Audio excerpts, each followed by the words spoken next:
Yo, what's going on, snipers, and welcome back to Edmonton Oilers Throwback 2010 franchise mode here in NHL 25. So last episode, if you did not catch it, we had the Stanley Cup Finals in our final season of this franchise mode, and unfortunately we lost in overtime Game 7 for the Stanley Cup, so there will be no Stanley Cup in the series, which kind of sucks. I did really want this series to go longer than it originally went. I was kind of planning to go through all 25 seasons, but obviously with NHL 26 literally dropping a week after this episode goes up, I was just like, there's not really a point on getting another season done because we would obviously have to kind of rush it a little bit. So it kind of sucks to end on a bad, sour note, but I feel like this team definitely would have been close to getting themselves a Stanley Cup. Probably like we could easily win it next season if I really wanted to do another season, but like I said, I don't think we have enough time, unfortunately. So maybe at some point down the road, like in a few years or something like that, we could come back to this franchise mode and simulate the rest of it if we really want to, or if I ever do like a fun stream or something like that in the future, we could come back to this. But obviously right now we have to kind of end it at this current point, which really sucks. But I guess in this episode, we're literally just going to go through all of our players' career stats that we have on our roster. We'll look through the league for former players if there's still some out there, which obviously there should be because we didn't really have a lot of retirements and stuff like that because we're not too far into this franchise mode. We're around, I guess, close to 10 years into it, so it's not really a whole lot, but it'll be interesting just to kind of see what the league's looking like in this final season. We'll also look through the record book. Now, I didn't do a Hall of Fame vote for the series, but I don't know if we should really have Hall of Famers from the series or not because obviously it was such a short series. But there is definitely some players I feel like that should be maybe Hall of Famers if we really want to induct them. Obviously, guys like Cameron, for instance, Nathan MacKinnon, probably Vasilevsky or something like that. Like, we could induct some people, but that will obviously be up to you guys if we want to bring some people in from the series, or we want to wait maybe till down the road and eventually induct some of these guys. I'm not too sure. So anyways, with that said, there was no comments in last episode, so I guess we'll just get right into business. So let's take a look through our roster, both NHL and AHL, just take a look at some career numbers, and then like I said, record book. We'll also look through probably every team during through the league, just so we could see if there's any former players, as well as just so we could kind of see what lines are looking like at the end of actually, we can't even look at the lines of other teams because we're not at that stage because we just lost in the Cup Finals.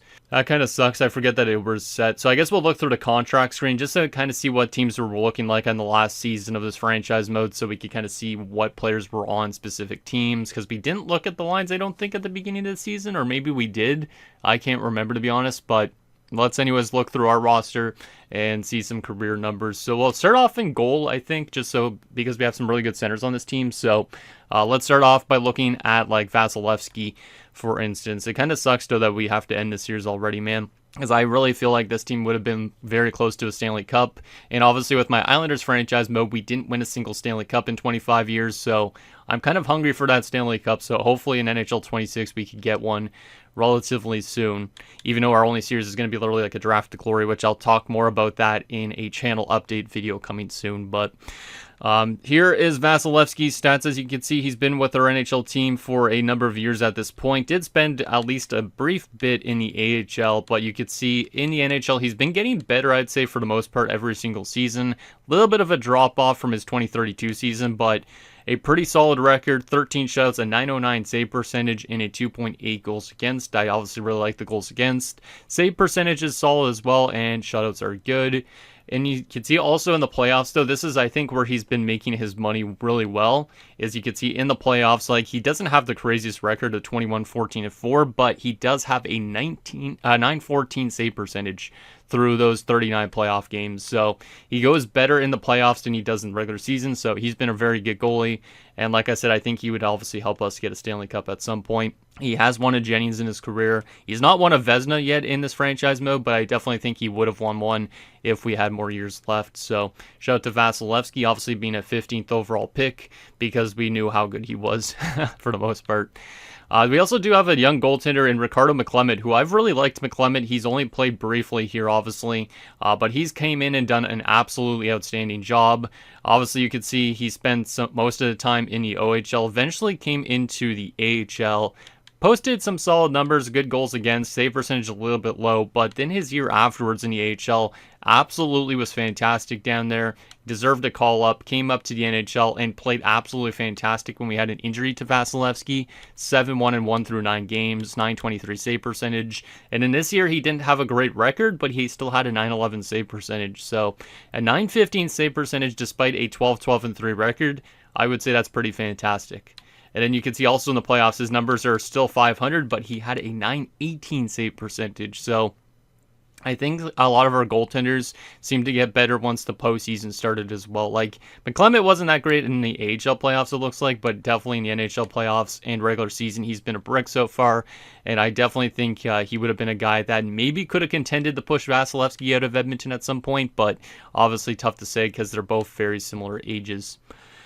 Then in terms of the AHL, we didn't really have a lot of these guys playing in the NHL, but you could see we had a lot of good potential coming in the system. Guys like Timonen had never got the play, Samson, Wilford, and then Dorsett did get the play a little bit, I think. Or no, he didn't. He got called up, but I don't think he played a game. He's definitely a guy that could be an NHL goalie at some point, looks like. He had a really good season this last year in Springfield, but unfortunately his team didn't go on a good run, I guess, or they must have. He had a winning record, so he must have gotten injured.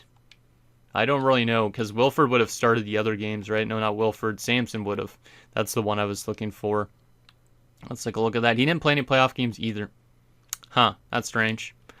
Well, anyways, yeah, our goaltenders were pretty good in terms of in-depth. Like, we definitely have a lot of depth in a lot of areas. There's a lot of guys in the AHL that could have been playing in this last season. They probably would have played next year, for instance, like Bemstrom and Jackman and Ma and all that. Andrew Shaw was kind of bouncing between the NHL and the AHL a lot. We will probably come to his stats in a little bit, but let's go back to the NHL and go to the defensive court. Go to Justin Falk, who's been probably our best defenseman in a lot of ways. As you can see, started off his NHL career as a -59 player. Obviously not very good, but that's when we were in full-on tank mode. Since then, definitely has started to figure out his defensive game and also pick up more offense. Had a 16-goal season one year, so he's been pretty good since that rookie season. And then playoff-wise, I mean, he was really good for us this year. 17 points from the back end and a +18. So I think Justin Falk, obviously one of the better defensemen on this team. And obviously, how many years was he signed for? A couple more years. So I definitely think we could have probably won a cup with him as a blue liner. And I think he was our assistant captain in this final season. We also do have Marek. Yeah, Marek Holinka. Good old DFD, nothing crazy offensively, but a rock-steady defender at least the last few years. You could see a +30 last season. This year, only a +4, but still relatively solid defensively, except for his first two seasons where we weren't very good. And in playoff-wise, this year he was really good defensively in the playoffs, a +11 through 26 games with 6 assists. So pretty solid. I think his offense actually was better in the playoffs, to be honest. But yeah, there is Holinka. He was only signed for one more year, and then he would have been an RFA again, so probably would have signed him for another cheap contract. But definitely there was a logjam on defense, so maybe he would have been a casualty at some point to move on, but tough to say. We also do have Moss, who is probably one of the more controversial players just based on how he played in that Cup Finals. And we'll definitely get to those stats because they're pretty iffy. But you can see 3 years in the NHL, not the craziest offensive producer, but does score goals from the blue line, which is nice. So at least he's a good goal-scoring defenseman. He actually had more career goals than assists by the end of his franchise mode, which is surprising. You go to his playoff numbers, though, you can see in his playoff career, he's a -9. Now, what's bad about that is if we go to... Can I take a look at game-by-game stats still at this point? I think so, right? Yes, I can.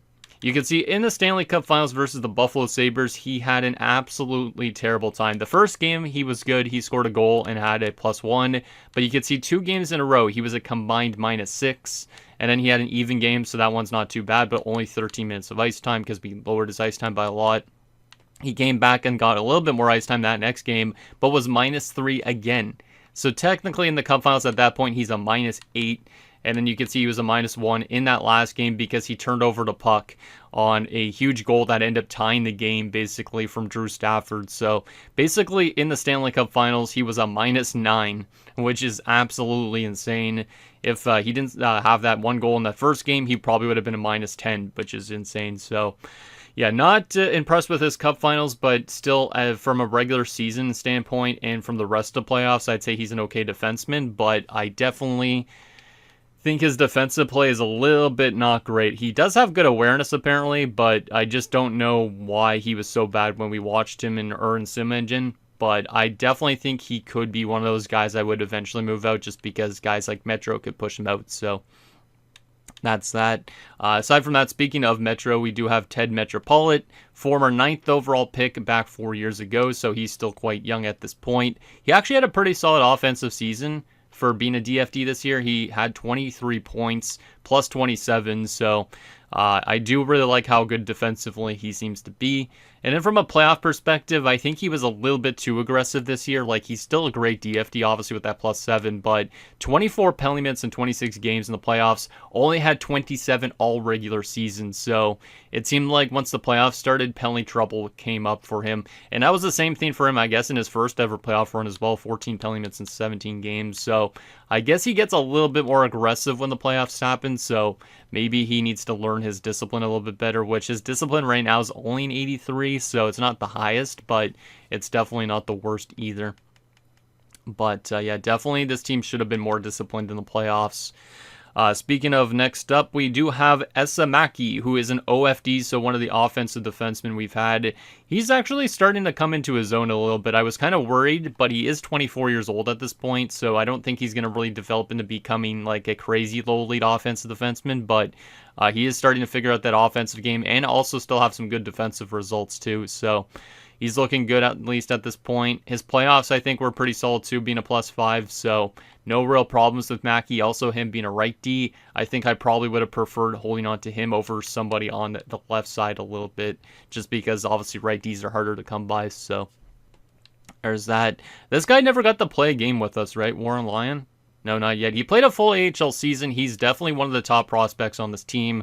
If we would have done another season this, I would have definitely got this guy into the lineup, but looks like he played a really good AHL season as a rookie, which is nice to see, but he probably would have definitely pushed somebody out of this blue line. I don't really know who. We do have a logjam on left side, so I probably would lean to maybe moving out Moss or Herlink at this point, because Metro I kind of like the most of these guys, but it's tough to say. But Lyon would definitely probably push a left D-man out of the lineup. And then aside from that, we also do have right defenseman Corbin Rodriguez, who was a 5th-round steal, so nice little pickup there. Didn't really develop into becoming a crazy low lead either, but he is a nice shutdown defensive defenseman for the top 6. And this was technically his first full season. Pretty solid results defensively, +8 with 12 points. Didn't really do much for us in the playoffs, but I don't expect much. He definitely still a good defensive defenseman when it comes to the playoffs as well, and has that great awareness. But once again, his other stats, like defensively, not the craziest. Like his stick checking could improve quite a bit, but I still think he's a decent player to have on that top 6 pairing. Like, I probably would have paired him with Lyon next season, and then, like I said, moved out somebody else. In terms of the AHL, there is some defensemen I think that have gotten some games in. Like, didn't CC play some games maybe, or no? No, he didn't. We've just been milking this guy in the AHL for 5 years. I probably would have given him a chance as a depth defenseman this season, but he's kind of low end.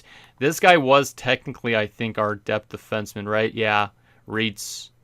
He never really played much. He only played 5 games. We didn't give him a chance in the playoffs, which I think is for good measure just because that defensive rating is not the best, but he's also kind of like a cap whale, it looks like, because I gave him 3.1. I definitely would have not given him 3.1 otherwise, but I do think guys like Jackman and Maw could have tried to get into the lineup next season, but I don't know who on the right side I'd move out, because I kind of like Rodriguez, I kind of like Mackey, and then obviously Justin Falk's our best defenseman, so I don't know if we would have packaged these type of guys up to try and get somebody really good for this team or what, but we definitely would have had to make some strong moves on our team this offseason if there was another season.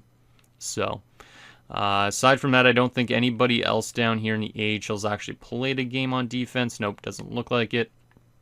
Next up, we'll come to the right wingers. We have Fada and Toffoli. So starting off with George Fata, former first-round pick of the LA Kings. We acquired him in what trade was it? Oh, yeah, the Patrick O'Sullivan deal, I think, back in year 1, or not year 1. Maybe it was year 2 or 3. Yeah, I think it was year 2 or 3, because we made the playoffs in the first year, if I remember right. But yeah, George Fata is an interesting player. Solid regular season guy has over the last few years. As you can see, 35 goals last year. This year, he dropped off in goal scoring, but still had similar point totals.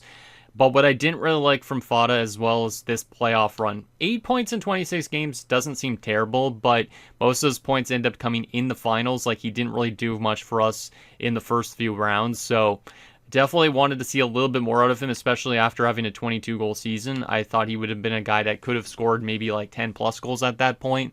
But yeah, definitely not as good of a playoffs for him as in years past. So he's an interesting one because I'm pretty sure we gave him an extension that kicks in place next season.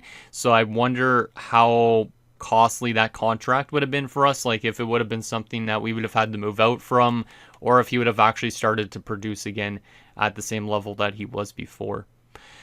Next up, we have Tyler Toffoli, who obviously we drafted as well, 17th overall back in year number 1. Obviously a great player. Has been kind of dwindling as of late, though. You can see he had that one season with 77 points and 37 goals. Since then, has not hit 30 goals, but he's still a good, consistent 20-goal guy. Picks up around 50 to 60 points. So he's definitely still one of our better offensive guys, but not as crazy as he was a few years ago. And then playoff-wise, 14 points in 26 games. Definitely one of our better playoff performers. Maybe a bit more aggressive as well in the playoffs, 22 penalty minutes. So, yeah, we definitely needed to probably take less penalties in the postseason if we could. And maybe that would have been a way to win against Buffalo, but we just found ways to take way too many penalties. Now, Fata's contract, like I was mentioning, he does have an extension kicking in place. It would have only been 3.5, so I feel like it would have been a nice little cheap contract still for him. But obviously, he didn't really do as much as I was expecting this last season. So there's the right wingers. We also do have Andrew Shaw, who's played a little bit of time this season. He actually played the full year in the NHL after a number of years in Springfield. 19 points in his rookie season, 5 in the playoffs. I think he was a solid enough bottom 6 option. Doesn't really bring much other than kind of physicality, I feel like. Let's see, 22 penalty minutes isn't a lot. 87 hits, okay, so he does throw the body a little bit, but really doesn't do a whole lot. Will score goals occasionally, maybe with his head, who knows. Yes, I'm shouting out that goal from way back in the day when he scored with his head, and then it got disallowed, I think. But, yeah, shout out to Andrew Shaw. Aside from that, let's go to our left wingers. Here we have Mr. Joakim Lahti. I was thinking Jyrki Lahti, and I'm like, wait a sec, that doesn't sound right. But yeah, anyways, Joakim Lahti, one of the Finns, former second-round pick, 39th overall, so early second-rounder. A number of years back, but he's starting to come into his own as well as in the playoffs especially. You can see during the regular season, not a crazy high offensive producer, like 40 points is good, but obviously not like an 80, 90 point guy, at least not yet. But he's definitely a multi-use player. Like he plays on the power play, gets some short-handed time as well. Really like his production as of late. And then, like I said, in the playoffs, he really found himself this year. And he could have been one of those guys that could have been a chance to win the Conn Smythe for us with 19 points in the postseason and a plus 14. So it was him, Lowry, and who was the other dude? And Holden for a little bit that were actually all doing good. Holden eventually fell off, but Lahti and Lowry were really good together. And those two guys probably could have carried us to a cup if this team would have just found a way to win that Game 7. Like, we were leading in the final minute, and then we gave up that goal, and it was disappointing. And then, obviously, we found a way to lose in overtime. But shout out to Lahti. Anyways, next up, we do have another Finn who was only in his rookie season that I would have liked to see a lot more of, and that is Jyrki Aalto. So you can see why I'm getting the Jays confused. Jyrki and Joakim. Both these guys, absolutely fantastic players. Aalto did win the Calder, I think, in this last season. 50 points in the rookie year. And in the playoffs was actually really good, too, with 14 points. Figured out the goal scoring a little bit more in the playoffs as well. Maybe a little bit too aggressive again. But once again, really good rookie season. And I think he would have definitely pushed into our top 6 potentially next season. And maybe he could have pushed his team into being a cup winner. So excited to see what he would be like in the future if we ever go back to this mode. But yeah, he was a 3rd-round pick only 3 seasons ago and has definitely developed quite well since he's got that Calder. So shout out to Aalto. Wish I could see more of him. like I said, if we ever go back to this, I'll definitely simulate some more seasons, but I don't know whenever I'll get the opportunity to do so. Next up, we have Dale Holden, I think his first name was. Yeah, Dale Holden, former second round pick, 47th overall, 6 seasons ago. Holden's kind of an interesting player. I'm not super sold on him. As you can see, 15 games in 2032, only 3 goals during that span. So we were like, that's not the best. We played him the rest of the year in the AHL. He was over point per game. So it's like, okay, he deserves another opportunity. 2033, we played him for most of the full season. We had to send him down briefly because I think I would have lost to somebody on waivers if I remember right. Then he came back up for the playoffs, but 26 points the next season, so we started to make some headway. This year he was pretty good, 17 goals and 36 points, so I think he's starting to finally find that game. Maybe it depends on who he's playing with, but definitely starting to find it a little bit. And then in the playoffs, 8 points in 26 games. Once again, kind of a disappointing playoffs, but he was kind of like Fada, but instead he scored early on and then didn't do anything afterwards. Like, if we go to game logs, he did not have a single point since basically the second round. It took 2 rounds. Like, he didn't score any points against Nashville or Buffalo. So we definitely could have used him a little bit more later on, but unfortunately he did not deliver. So I think he could have been a good player to still develop, maybe. But obviously not a high-end scorer. I don't know if he would have ever become like an 84-plus player, maybe on statistical growth, but tough to say. It also shows Brock McGinn. I don't remember if we played Brock this year at all, did we? We played him for 1 game last year, and that was it. But Brock definitely a guy that should deserve a 4th-line spot at some point. I don't know if I would have held on to him or just let him go to free agency at some point, but great AHL player. Hasn't really gotten a chance at the NHL level. But I think he probably would have gotten it if we ever let him go, which we probably would have at some point soon. So, shout out to Brock McGinn. Let's look at the AHL here briefly. Patrick Marleau's there, even though he did not retire, which is... Actually, we didn't even get to the retirements yet. We guess we have to get to that, too, at some point. But, yeah, Patrick Marleau's an interesting one. We just brought him in on a waiver claim. 2 points in 6 games, and in the playoffs, he did play 5 games for us. Didn't deliver a single point, but we were trying to find a way to get his name on the Stanley Cup, but we could not get it done. So I don't know if he would ever get his name on the cup. It depends, I guess, if he ends up retiring or not. So anyways, there's Patrick Marleau. Did Obergauer play any games for us? Yes, he did. I forgot about that. Yeah, he did. Okay. 39 games with 11 points, -7. Then we sent him down to the AHL. He didn't really play a lot because I think he might have... No, he didn't get injured. Or did I scratch him for a bit? I honestly don't know. But maybe he's the guy that we should have gotten called back up. He's decent defensively in terms of awareness, but basically during the sim engine, I really didn't like his defensive play. So that's why we ended up sending him back down. But maybe he would have gotten another chance at some point, at least as a depth forward or something like that. Aside from that, I don't think Kyra really played any games. No, he did not. We claimed him on... Or we didn't claim on waivers. We signed him, and we were going to play him as an NHL depth option, but we sent him down when we claimed Marleau. But you can see we do have some solid prospects that are still in the uprise a little bit. So I definitely think our team would have been really good next season. And then in terms of our centers, we do have obviously one of the deepest center cores probably in the league, I guess, at this point. Let's just start with the worst of the bunch, which is Ted Goley, who only played 1 game for us this season. Probably could have got him in the lineup a little bit more, considering he was actually pretty solid in San Jose, but we didn't really give him much of an opportunity. He is a good depth forward. Probably could have been good defensively as a 4th-line option, but we just didn't give him a lot of time this year. I think eventually I probably would have given him more time. We did overpay on him just because we needed the cap money, but yeah, basically I don't really know if he would have fit into our team just because of guys like Lowry obviously having such a good year this year. So anyways, that's that. Next up, we have Hudson Lowry, former 2nd-round pick again, 38th overall 5 years ago. Lowry's an interesting one. He spent 2 years in the AHL, was really good offensively, and we decided to give him a chance this year. He was actually really good. 21 goals, 41 points, and only 8 penalty minutes, like a +10. He also doesn't even have really good shooting categories, which I'll show you in a second, but he still had a 21-goal rookie season, and you could see in the playoffs, him and the Lahti, or whatever player it was, whichever Finn it was, Alto. Yeah, it was him and Alto and Lahti. Those 3 guys also had really good playoffs, and Lowry was one of the best players on this team, and I don't know why, because, like, how does he score 8 goals and put up 18 points with an offensive awareness of 78 in a shooting category of 2.5 stars. Like, that is quite surprising. Like, you think with those type of attributes he wouldn't produce, but he's got good passing stats, but he does score goals despite being only won like 81s across the board pretty much. So, an interesting player, and I think he probably would have got an elevated role next season because I feel like he could get a lot of growth potentially going into next season.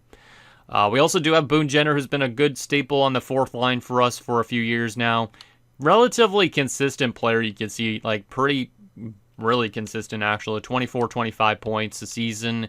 Playoff-wise, did play some pretty good minutes as well. As you can see, 5 goals and 8 points. So I do like Boone Jenner. Obviously, in real life, he's a great captain as well. And he's a late first-round pick that we picked up in year number 2. But I don't know if he would have eventually got pushed out of the lineup or whatever, but definitely a solid player to have kind of in that bottom 6 type of role to help out with the defensive play and also to win more faceoffs. Next up, we have Brock Nelson, which is an interesting one. Obviously, we traded for Brock Nelson. We gave up Jankumovs to get him, if I remember right. He was really good when we brought him in from Dallas. 21 points in 21 games as a pending free agent. We re-signed him. Had 65 points. This year had 55 points, but he's a very good playmaker, and he definitely helped contribute a lot in that top 6 in those few seasons that he's been with us. And then in terms of the playoffs, you could see 13 points in 26 games. Maybe expected a little bit more out of him considering guys like Alto were doing better. But he definitely still helped us out in the playoffs when we needed it. Definitely was better than he was last year for sure. But yeah, I needed some of the top end guys to produce maybe a little bit better. But he was originally drafted by Chicago in the series, which is interesting. So I don't really know how he ended up in Dallas. Can't remember who Dallas gave up to get him. But it would have been probably an interesting trade. I could go back into videos, but I don't know if I will. Maybe I'll pop up on here if I do what the actual trade was, but I do not remember in the slightest. But anyways, there's Brock Nelson. Next up, we get into the big 3. I will call them Marcoux, Cameron, and McKinnon. Marcoux is really probably one of those guys that honestly might be a Channel Hall of Famer from the series. Him, McKinnon, and Cameron. I think all 3 of those guys could make it. Marcoux is an interesting one because we obviously shaped out on his contract really early on. He had some really solid seasons in terms of offensive play early, like 22 goals. We saw some glimpses. Definitely saw that he could score goals early. Obviously, the defensive results not the best in his career at that point. But you can see something flipped around maybe his second year. You started to see more offensive production. 2033, 54 points. And then this year broke out for 68 points. So an absolutely breakout season. 29 goals as well. So almost a 30-goal season. Only has 289 points in 567 games. So it's tough to say what he would do after this year. But I feel like he's definitely one of my favorite players. Had some big goals for us in the playoffs as well. You can see a lot of power play points, a lot of shorthanded points, and then also should have been pretty good. Yeah, pretty good on face-off percentage, threw a lot of hits. Like, he's definitely captain material, I feel like, if we ever lost McKinnon or Cameron. I feel like Marcoux would be a good captain for this team at some point. Then you look at his playoff numbers, 25 points in 57 career games, but 17 points this year for us in the postseason. And like I said, a big game-winning goal in the conference finals to send us to the cup finals. Had some power play points in the playoffs, but no short-handed points. But I just really like him as a player. I think he's kind of one of those guys that just puts in their effort every single night. So shout out to Kenny Marcoux, who was drafted second round as well. Early second round that being, but still. Yeah, definitely I'd say one of my favorite players. And also that contract was just absolutely awesome. Like, literally, he has 5 years left, or 4 years left actually starting next season, I guess, technically, but $940K. So $940K for the amount of points he picked up and the great defensive play. Absolutely worth it. Next up, we have, obviously, we'll go to Cameron first before McKinnon, I guess, even though I do like Cameron better than McKinnon, maybe. But Chase Cameron's a good one as well. Former 5th overall pick back 7 years ago.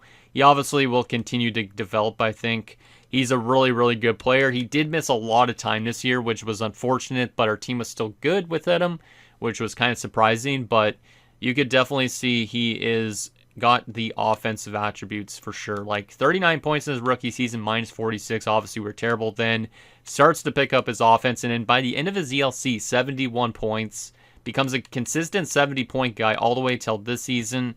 He was probably on pace for less than 70 points this year, but maybe he would have finished over 70 points if he would have been playing. Tough to say, but he was definitely quite banged up, which is kind of surprising because he does actually have the bounce back X factor. So I guess it just impacts in-game stuff rather than sim. But yeah, he was really, really good still in those 44 games for the most part. And then you can see more power play points. Again, very solid shorthanded player, 7 shorthanded goals. And then he also very good on the face-off dot. Like, I feel like if his takeaway numbers were better, which they weren't really that crazy during his career, I think he could be a Selke finalist at some point. But he is still very solid. Playoffs, 17 points, 26 games. I did expect maybe a bit more goals, but he is a playmaker after all. So definitely a kind of a more of a setup guy for guys like Nathan MacKinnon and all that. But yeah, really do like Chase Cameron. And he probably was either my favorite player in the series or second favorite. It's tough to say because it's probably between him, Marcoux, and MacKinnon for my favorite players on this team.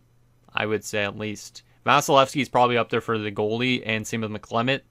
But like, I don't know if I have really a favorite defenseman on this team. Kind of impartial to some of them, but aside from that, our last player to look through on our NHL roster is Nathan MacKinnon, former first overall pick back in the final custom draft class that I made.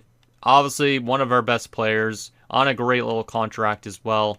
And he's still kind of figuring out his game a bit. Like, I feel like he's kind of underproducing for a franchise guy, but he did have a 92-point season last year.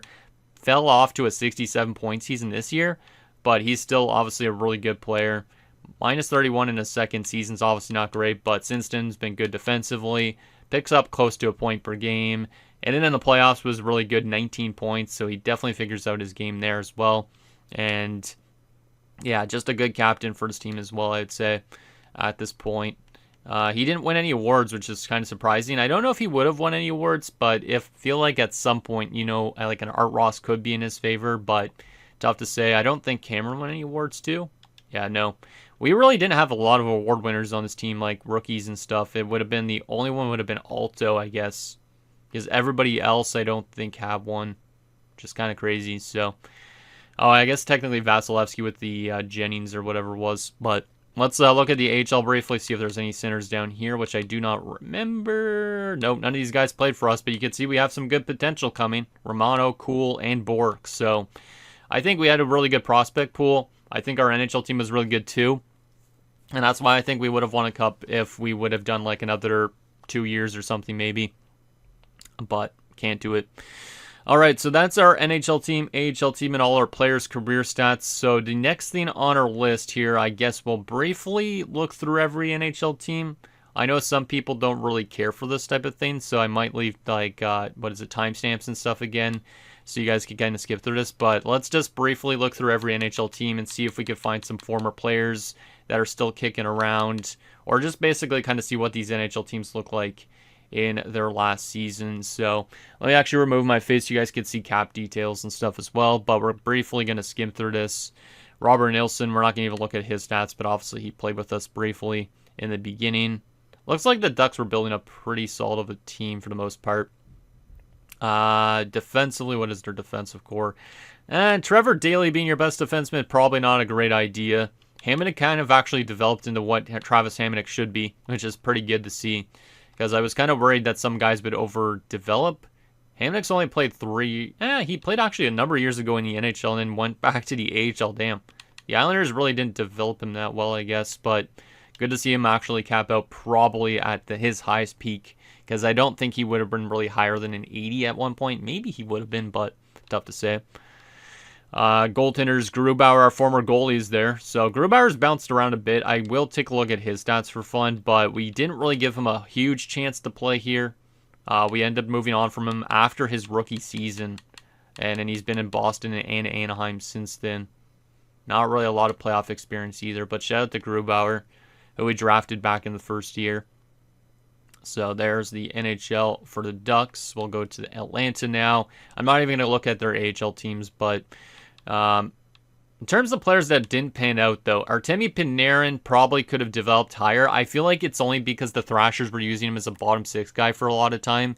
He does produce really well, at least this season. but they really didn't utilize him as well that great. Like, you could see, like, his plus minus was atrocious. His offensive production last year not great at all.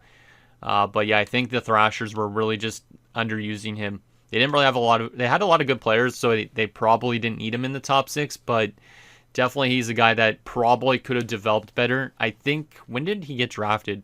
Yeah, 6th overall, and he's only an 84. I'm pretty sure I made him have high elite potential, so he probably could have developed to a 90 plus if used right, but Atlanta did not do that. So there is the Thrashers forward group. What about their defensive group? Dougie Hamilton's the best, huh?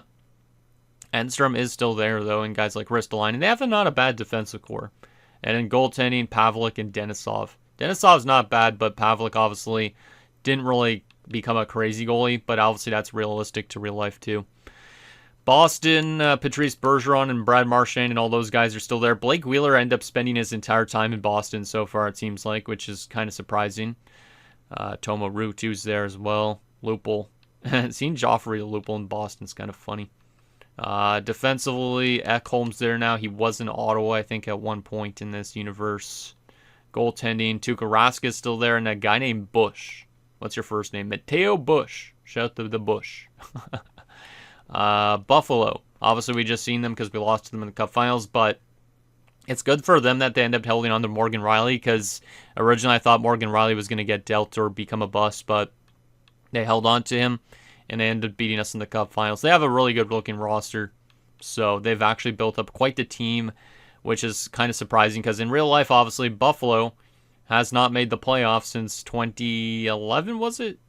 Yeah, I think it was 2011 or 2010, something like that, so it's kind of funny that they actually found a way to win a Stanley Cup in this universe, so there is the Sabres. We head to Calgary. We've obviously seen them recently as well, so we won't spend much time on them, but we beat them in the second round. Matt Stajan is probably a retirement casualty this season. We'll definitely find out about that relatively soon. But Josh Morrissey is the best defenseman there now, and goaltending, I mean, that's a solid combination. Hiller might retire. It's tough to say. Carolina. Charpentier, who's a generated guy, but the real player is Braden Shen is their best player. Of course, Kreider's there as well, but not a super high-end forward group, but good depth, it looks like, for the Canes. Defensively, they don't have a lot of defensemen. Wow, what the heck? Tyson Barrie is definitely having a morale crisis, unless he fell off like he did in real life, but I know he recently retired in real life. So being a 76 at 27, exact top 4, he's definitely in a morale crisis, but looks like Carolina's having a tough time as of late. Cam Ward's still there. Good for Cam Ward. Realistic. Chicago, Patrick Kane's still the best player there. Jonathan Toews. Chicago really hasn't changed much over the years. Like, they're still running guys like Andrew Ladd, even for that matter, who in real life obviously got dealt after winning the Cup in 2010, but pretty good-looking Chicago team still. But obviously a lot of age on this defensive core. A lot of 30-plus guys. Actually, every single defenseman they have here is 30-plus. So a lot of these guys could retire this season, or next season even for that matter. But yeah, very interesting Blackhawks team. Colorado, led by Matt Duchene, 92 overall damn at this point. Does have an extension kicking in place, it looks like. Colorado's a very stacked up team. A lot of good potential too, obviously, with guys like Verhaeghe and Monahan, and Val too, who obviously would let go of to free agency. How was Val actually for them this season? 45 points. I feel like we were the Dallas Stars for Val Nichushkin in real life, though. Because in real life, Val Nichushkin, when he was with Dallas, didn't really do much. He eventually went to the KHL, came to Colorado, and started to find his game. And maybe that's what's the case in this universe, too. So shout out to Val. Aside from that, we'll look at defense here. Wow, Brad Richards dropped off a cliff. He was really good last year, I think, for them. So kind of surprised on that. But Simmons is their best defenseman. No idea who that is. Generated guy. And goaltender Henrik Lundqvist is in Colorado now. I forgot about that because he did spend some time with the Ducks. Still looks like he's posting some good numbers. Show you guys this just for fun because obviously it's King Henrik. And there's Antiniemi as well. In terms of Columbus, led by Mika Zibanejad, the Olsen guy that we saw early on in franchise mode, Jake Gensel. Yeah, Columbus is still looking good, and Rick Nash is a pending free agent this offseason. That's an interesting one. I wonder if he would have stuck around in Columbus or went to the Rangers or Boston or something like that. But Columbus actually has a good-looking team. And then defensively, Brent Burns, Jake Muzzin, Alec Martinez obviously being a playoff GOAT. I still really like Alec Martinez. I think he's probably one of my favorite defensemen of all time in a way. And there's Brian Elliott and Pekka Rinne. That's an interesting goalie combo. Dallas's goalies, Saros and Kolettinen. Love to see the two Finns. Defensively, some guy named Vasiliev and Reynolds. Oscar Clefbaum's there. Tom Gilbert could be a retirement casualty this last season, and we do.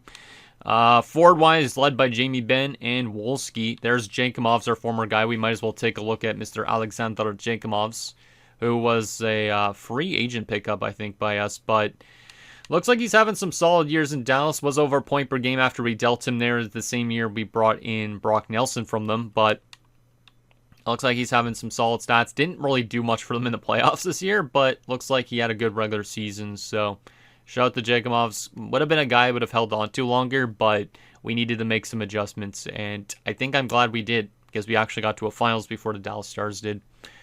Guitars there. Let's try and go through this a little bit quicker, because like I said, I don't want this to be too long. Actually, I want to take a look at how good Nail did with Dallas. 30 points. I mean, it's pretty similar to what he was doing with us. His defensive stats are always terrible, though. So, yeah, it's not the craziest player. 4 assists in 7 playoff games. I mean, that's actually pretty good. But, yeah, his defensive awareness is not the best. And, yeah, he's not simply that good defensively either. What about defensively for the Stars? Oh, actually, we already just looked at that. Never mind. Yeah, I'm trying to go through this a little bit quicker because I know some of you guys don't care about this stuff. But Detroit led by Sean Couturier, who I obviously saw early on get qualified. And then he got taken away from the Blackhawks because they didn't have the cap space. But shout out to Sean Couturier being the best Red Wing at this point. Val Filppula is still there. Some guy named Kane is still there. What's his name? Oh, that's Evander Kane. I wasn't even thinking that being Evander Kane. Just because it says E. Kane. That's funny. I thought it was somebody else, but Evander Kane's in Detroit. Huh. Jack Johnson, the best defenseman in Detroit. Kind of funny. And goalies, Jimmy Howard there still with Darcy Kemper. Edmonton is us, of course. So Florida, Ben Bishop is still there. He's a pending free agent. Defensively, their best defenseman, Darnell Nurse, Dion Phaneuf. Reasonable.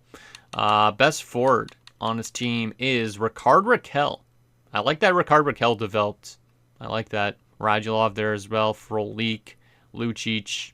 Not the craziest names, but solid depth actually for Florida. Let's head to the LA Kings, who obviously won some cups early into franchise mode. Obviously, they don't have Kopitar anymore, but Nick Foligno jumped up to an 89 somehow. Must have had a crazy season. Oh, yeah, he did. Yeah, 59 assists. Adam Henrique's there, of course, as well. Patrick O'Sullivan. Dustin Brown's dropping a bit. Looks like the Kings are a good team still, which is not really a surprise. And then defensively, led by Drew Doughty, of course. And they still do have the other Drew Doughty, so I like that. I don't know if they would have moved on from this Drew Doughty, but it's kind of funny to see a generated Drew Doughty in this franchise mode also go to the Kings. That will be definitely a meme of the series. And then Slava Voinov apparently did not end up doing what he did, so he didn't go to the KHL. And goaltending-wise, Jonathan Quick, Anton Khudobin. All right. Minnesota, led by this franchise guy who was drafted first overall last year, I guess. Yeah, how was his rookie season? 46 points, but minus 37. Yeah, they definitely did not make the playoffs this year. But yeah, this guy's going to probably become one of the better players in this franchise mode. Minnesota also has Tarasenko, Gagliardi. Yeah, they definitely have some okay players, but some players are making maybe a bit too much at this point, like Koivu is making 8.6 as a 36-year-old. But yeah, that's an interesting Minnesota forward group. Their defensive core has some solid defenders, but not fully. Cam Barker's still playing. And then goalies, Devin Dubnyk, of course, we moved on there, and he's still in Minnesota.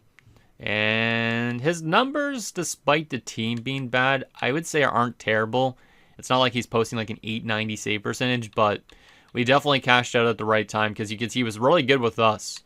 And then we moved on from him. He was not as good in Minnesota, but looks like he's at least still trying his best to try and keep them from being that bad.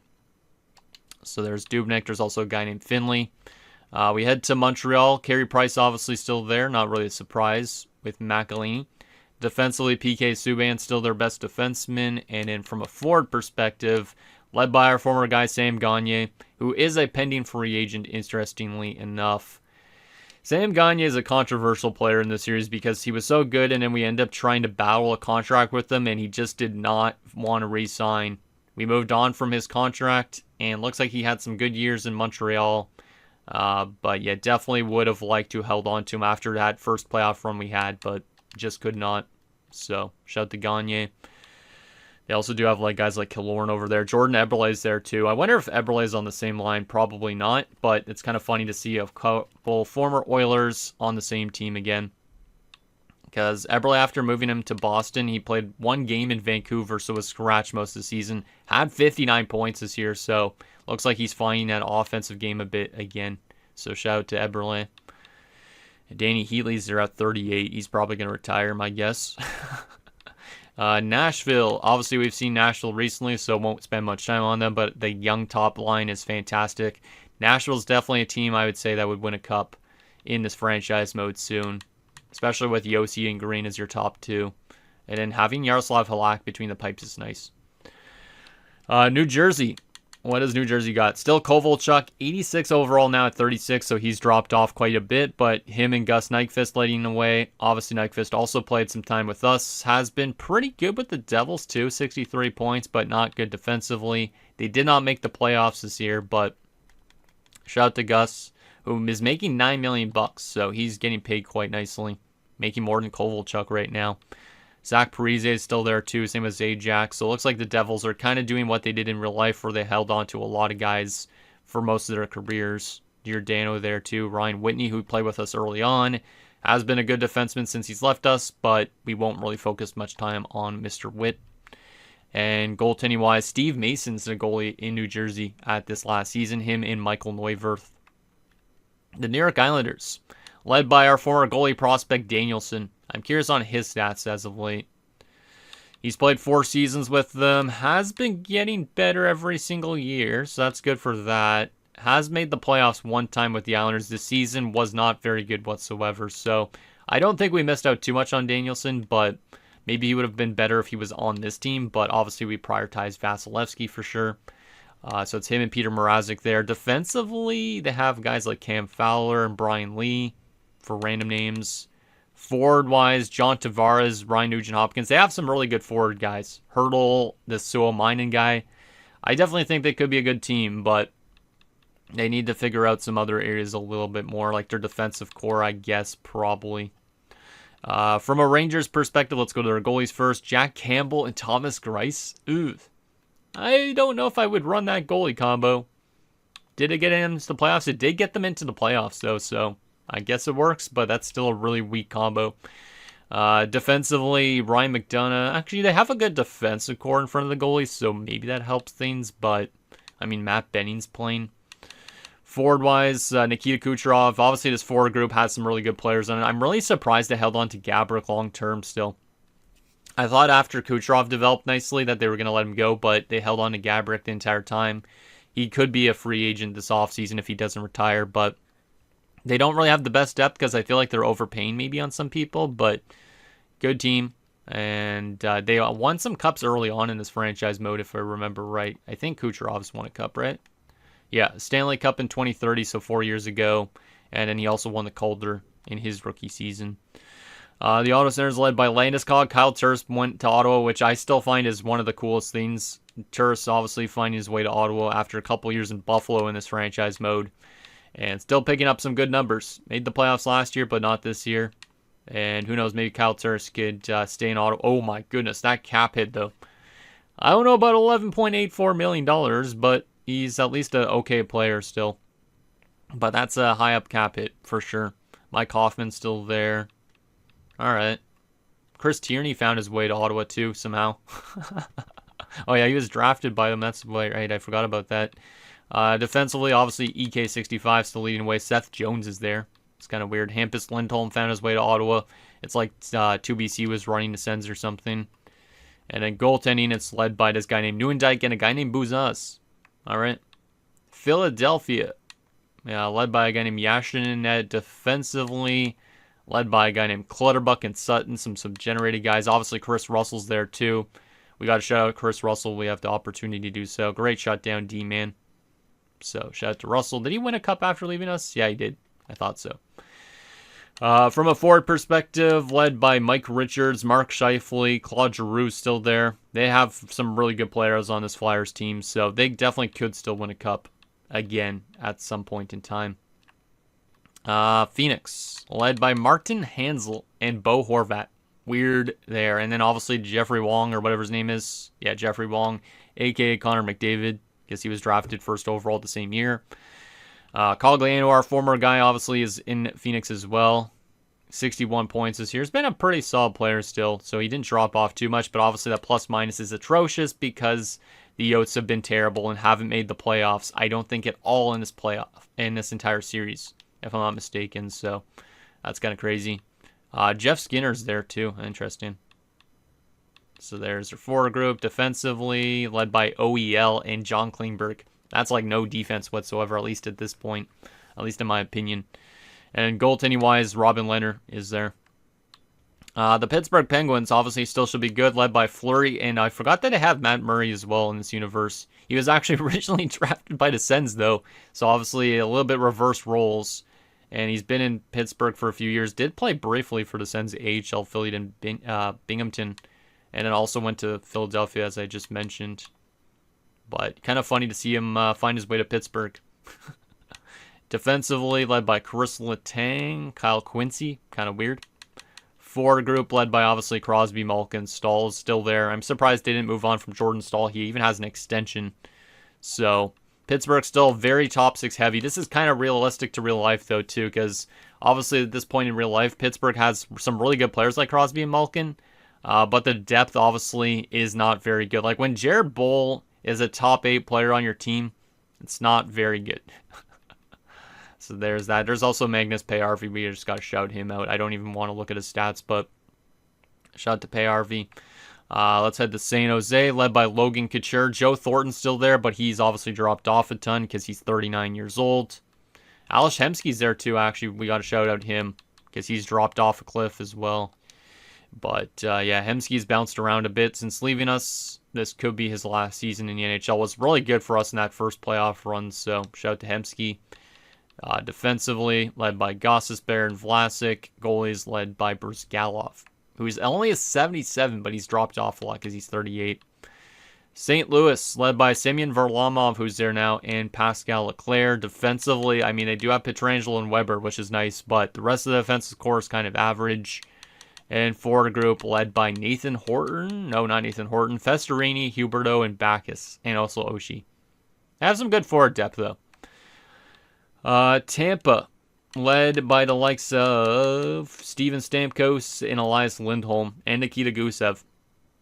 See, Gusev could have been exactly kind of what Panarin should have been maybe around, but Panarin didn't develop.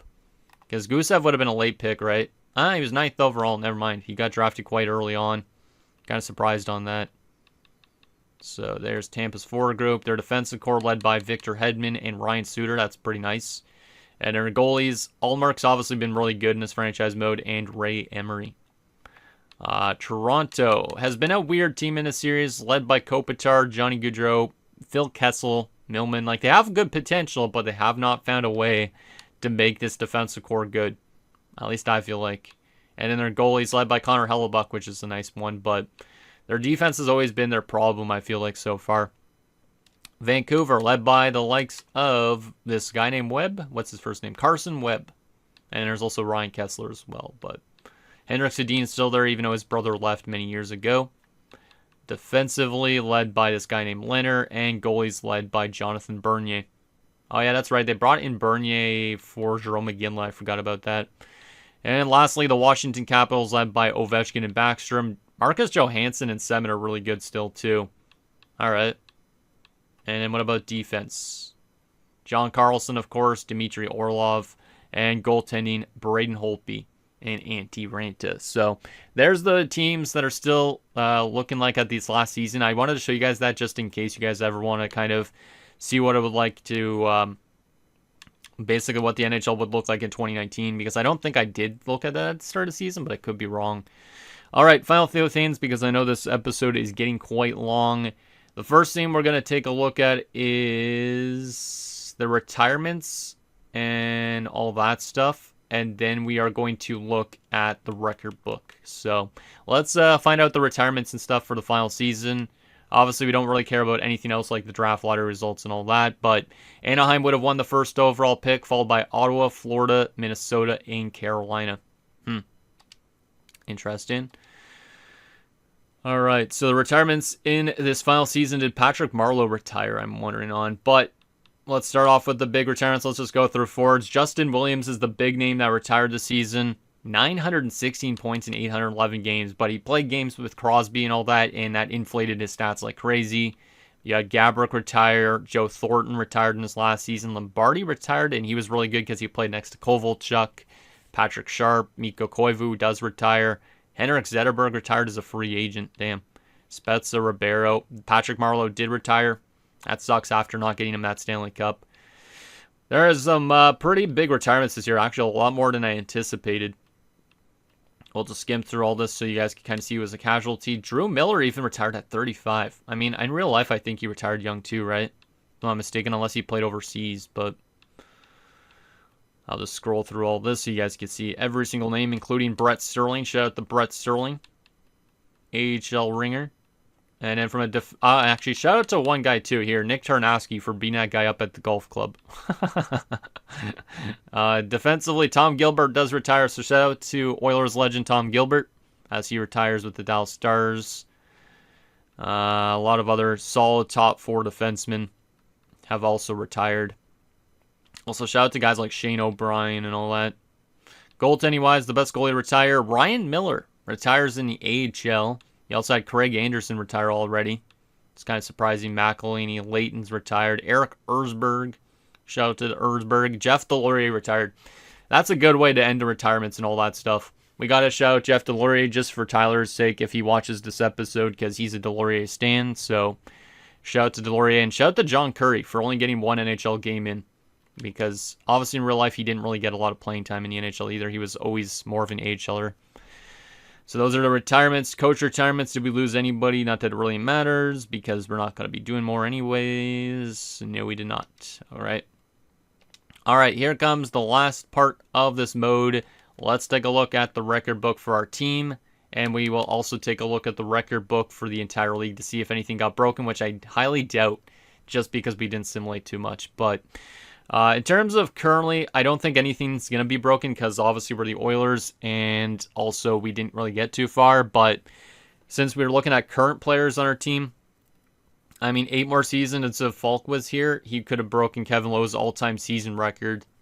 Games played, obviously nobody's going to come close to that. Goals, Nathan McKinnon's currently leading us with 192, so getting close to 200. Assists, Cameron's got 312. He would need 700 and something still to beat Gretzky, but I feel like it would be attainable for him, which is a weird thing to say, but I think he could pass Gretzky in that all-time assisting if we did more. McKinnon's currently leading in all-time points for us right now, but obviously he needs 1,200 more points to pass Gretzky. I don't think that's likely. Penalty minutes, obviously nobody's going to catch Kelly Buchberger. Wins, Vasilevsky's getting close to Grant Fuhr's record, which is kind of surprising. I didn't realize Grant Fuhr's record with the Oilers was that low. And then Vasilevsky's also up there in shutouts. He's only 10 shutouts behind Tommy Salo. So Vasilevsky making some headway. Aside from that, season records, anything get broken here? Vasilevsky had the most wins in a season by an Oilers goalie, but that's the only thing that gets broken. I guess we didn't really come close on a lot of those because obviously nobody's going to break friggin' Gretzky's record for 215 points in a season. It's just unattainable at this point, unless we turned up the scoring a lot. Rookie records. Jeff Delorier in real life actually had a rookie shutout lead. I didn't even realize that. I wonder if Tyler knows about that. And then Sam Gagner in this universe, he wasn't a rookie in the 2010 season, but he ended up getting the most assists as a rookie because the rookie records will be broken a little bit. But Ricardo McClement came close to breaking Jeff Delorier's record, so that's kind of neat. Game-by-game record, nobody comes close. And the main reason on that is Gretzky's records, like I said, unattainable pretty much. Ben Scrivens having 59 saves is not attainable either because I think that Oilers team in 2013 was absolutely atrocious. And I don't think we would have given up 60-plus shots in a game in this universe, but who's to know? All right. Final few things. Obviously, the NHL records don't really matter too much because we're not going to have any of our real players that we made show up in this area, but we'll skim through this anyways just to see if we saw anything. Zach Parise, it says, is up there in 50-goal seasons, so I guess Parise had 50-goal seasons every year, because in real life, I don't think he had that much. I got to take a look at Parise. And Daniel Sedin up there in 100-point seasons. Is that realistic? No, that's not. That definitely is in this universe. Semen's up there too. So a couple of things actually did get attacked, I guess. But seeing Daniel Sedin up there in 100-point seasons is hilarious. Semen. Crosby makes sense. I don't know if that's the real Sid the Kid or if that's the one I made. But seeing Sedin and Semen up there. Ovechkin in 50-goal seasons. That could be the one we made, but also could be the real-life one. I honestly don't even know. I wish I would say if it was a player that's currently active or not. But, yeah, a lot of these records just never going to be broken. Oh, there's some ones that are going to... Actually, we could take a look and see if they were in this... No, we can't take a look at this part if it was in the universe. But we could take a look at these ones because it says actually the year. Like, Holtby has the all-time wins record in the season with 53. Jimmy Howard had 49 in the season. Fleury had 49. Allmark had 49 in 2030. And they all broke Brodeur's record, I guess, before. So that's cool. And that's real Brodeur's record, not the one in-game. But, yeah, a lot of these other records just not going to get attacked at all. Rookie records. Parise had a 60-goal season and said he was a rookie in 2010. Obviously, in real life, he was not a rookie at that point. But the game is broken with that stuff. None of these records are actually going to be attacked because these guys were rookies in 05, 06, 06, 07 area. But they still get listed as a rookie because they're still a certain age, I believe. Like Kopitar up there in rookie points. Almost beat Solani, but he wasn't a rookie in that year. It just shows him as one. So, also, why does it say Alex Ovechkin's rookie record was in 2004? It should say 2005 or something because it was 2005-06 as a rookie season. So, that's kind of strange. I should probably take a screenshot of that because that's definitely not the case.